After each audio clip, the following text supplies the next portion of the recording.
Hey everybody, and welcome back for another episode of Vacuum Exposition. But I will say it's not just vacuum exposition, and we'll get onto that in a little bit.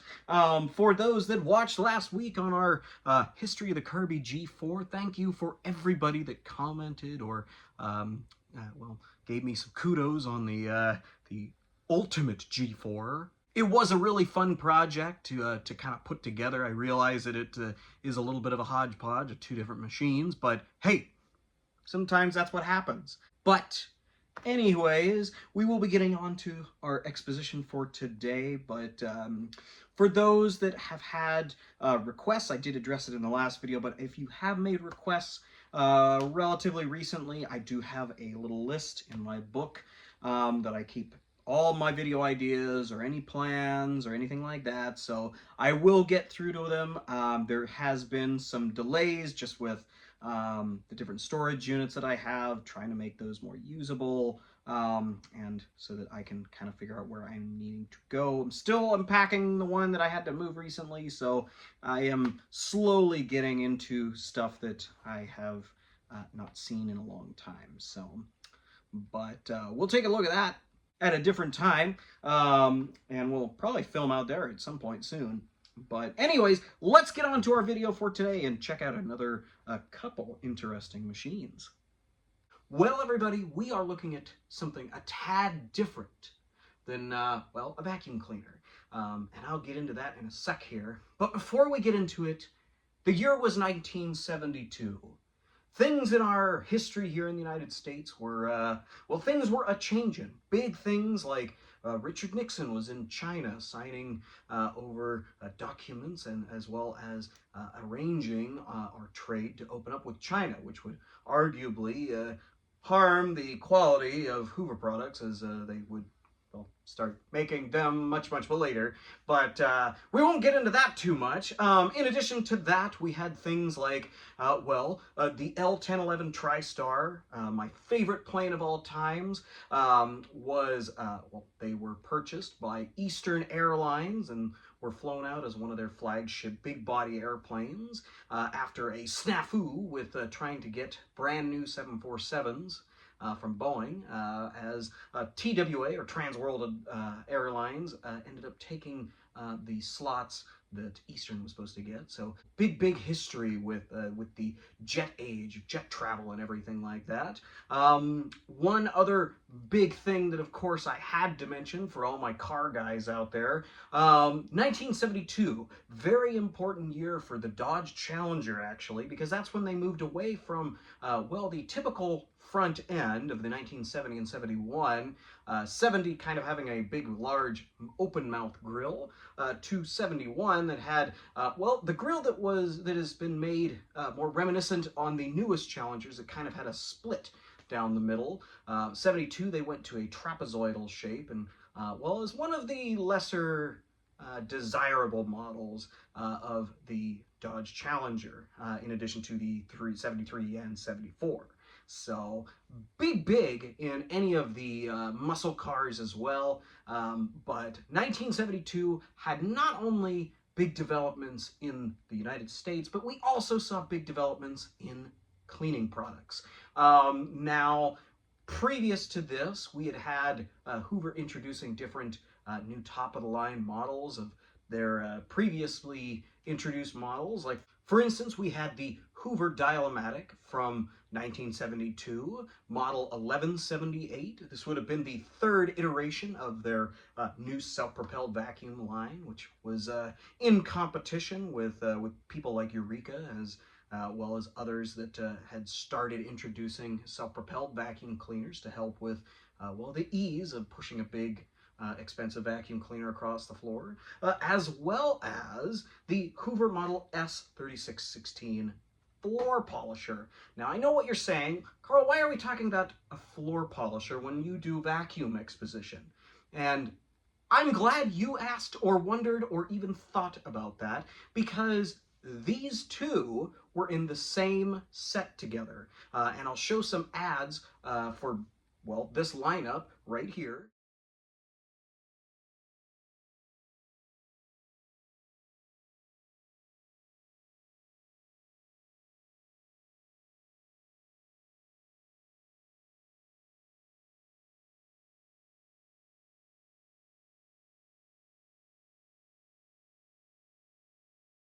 As you can see, these two were very prominently displayed in those ads, both being the top of the line of their particular cleaning product.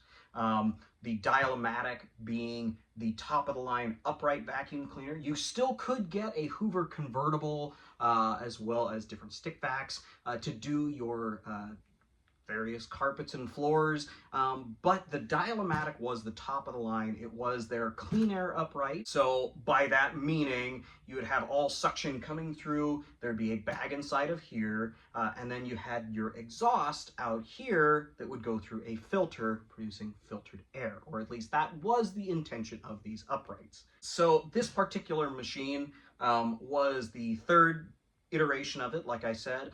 There was the 1170, which was the very first self-propelled vacuum cleaner to be introduced, one that I am still looking for my own collection. And then you also had the 1176, which was kind of an orangey yellow color that came out. It was more browns and stuff in there. I do have that one though, and these particular early ones are getting very hard to find nowadays, this being the most common out of them. Well, because it sold very well. Those ads really did the trick, and a lot of people bought this machine. In terms of features, it wasn't just a self-propelled clean air vacuum cleaner. It was known as the Dial-A-Matic because on the back, and I'll show it right here, the reason why these are called Dial-A-Matics, and this was a feature for all of them, was you had a port right here that you would put your hose. And by the turn of this dial, you would essentially be able to switch from floor mode to hose and attachment mode with very little effort. So this machine is very, very special in its own way. Now, this machine also had a check bag indicator, just in case, well, you couldn't tell, or maybe you just forgot to check your bags, and to prevent it from exploding on the inside of the vacuum cleaner. This would light up as soon as suction was lost, essentially, and then that would tell you, hey, change the bag. Good, good, yes. So, but the Dial-A-Matic was the top of the line. These machines were very, very popular, and I mean, they're very popular today, of course, with collectors, just because, well, they do a really good job, as well as, well, they just look really cool. They're this very, I've said this word before, but it's very monolithic and just kind of a very serious piece of cleaning history within that. So this particular example I got from my good friend Jared down in Eugene. It was getting ready to, well, go somewhere else, whether that be donate or thrown away, as he was getting rid of several different machines. I decided that I needed to have it, so, well, I have like 20 Dial-A-Matics now. We've seen one or two on the channel already, but, you know, what's one more, I guess. But this being a very important one to Hoover history, this one makes sense to have. And then we bring ourselves to the S3616. Now, this was Hoover's top-of-the-line floor polisher. And it's not just because it had the clean air tank and it was equipped so that you could do your carpets and your hard floor surfaces, but it also featured something that I hardly ever see on a floor polisher, and I bet some of you out there know what it is, but it's a headlight. As you can see, this actually has a large headlight up here at the front, making it the only floor polisher that Hoover ever introduced with a headlight. Now, I know some people will argue that point, being as that Hoover in the UK introduced things like suction polishers, which are very interesting vacuum cleaner slash floor polisher combination machines. Essentially, it creates a level of suction while you're polishing, in essence, to suck up any polishing debris. But we didn't get those here in the United States. We had this, though. Now, the floor polishers that Hoover introduced had several different lines that you would look into. This would have been top of the line, so you would have had the ability to, again, polish your floor. You could also shampoo your carpets, or even wash your floors. So you could do multiple surfaces with this machine, whereas most floor polishers, you just were able to polish floors. So Hoover's carpet cleaner and floor polisher combination machines were very, very popular, and for what I can tell, they are still popular to this day, as many people still use the older machines, and they have been made for quite a long time, so you can get a newer one, albeit without a headlight, and use it just like you would any other floor polisher. So this particular machine was definitely a revolutionary model. I'm sure you saw it in the ad, but this was the top of the line polisher. You did have a couple other models below this that were a little bit more simple, that you would either be like a carpet cleaner or a floor polisher, not the combination of both.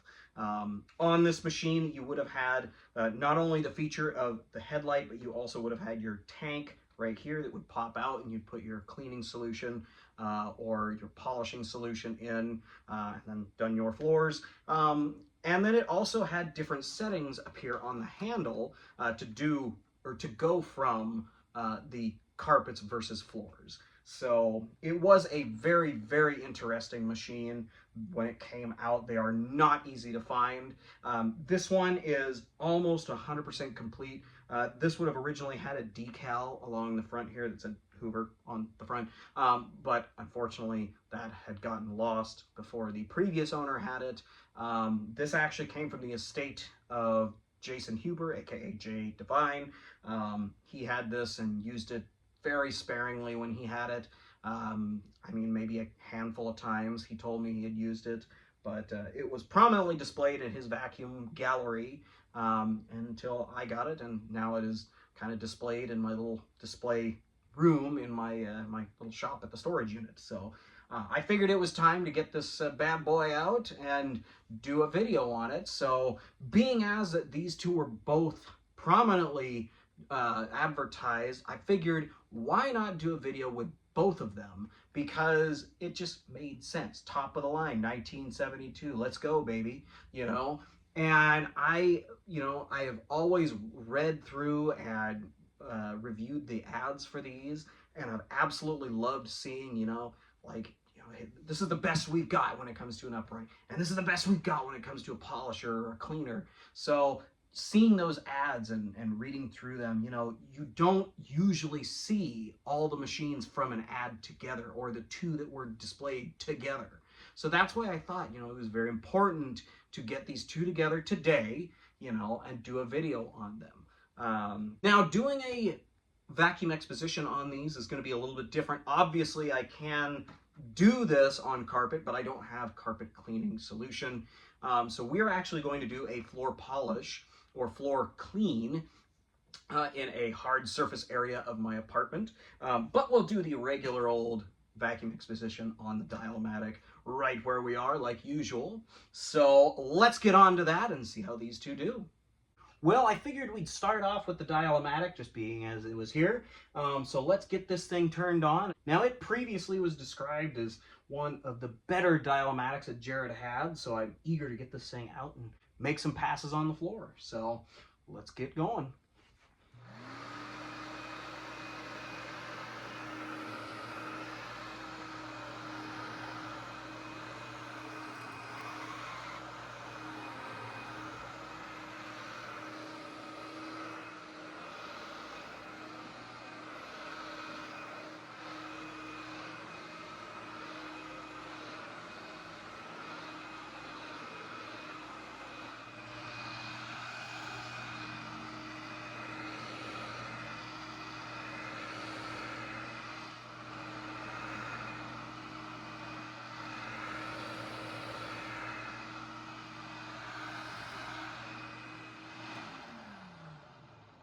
Well, we've got the S3616 plugged in and ready to go. I put a little bit of cleaning solution just because, well, I figured that would probably work fine with this little batch of hard surface in my apartment. Unfortunately, it is not real wood, but it'll do for what we're doing right now. So let's see how this thing works.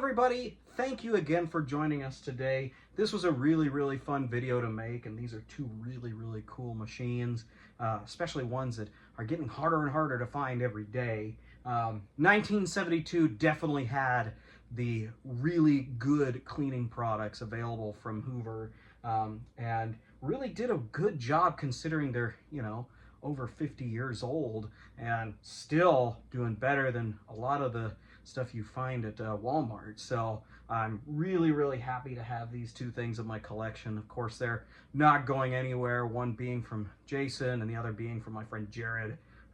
So, you know, with that connection, I'm not letting them go, and I can't wait to keep displaying them and get them out every once in a while together. So, but anyways, I hope you all enjoyed the video for today. We've got a really special one next week, and I can't wait to show you guys that one. But either way, you guys have a great rest of your week, and we will catch you in the next one. Have a great rest of your day, y'all.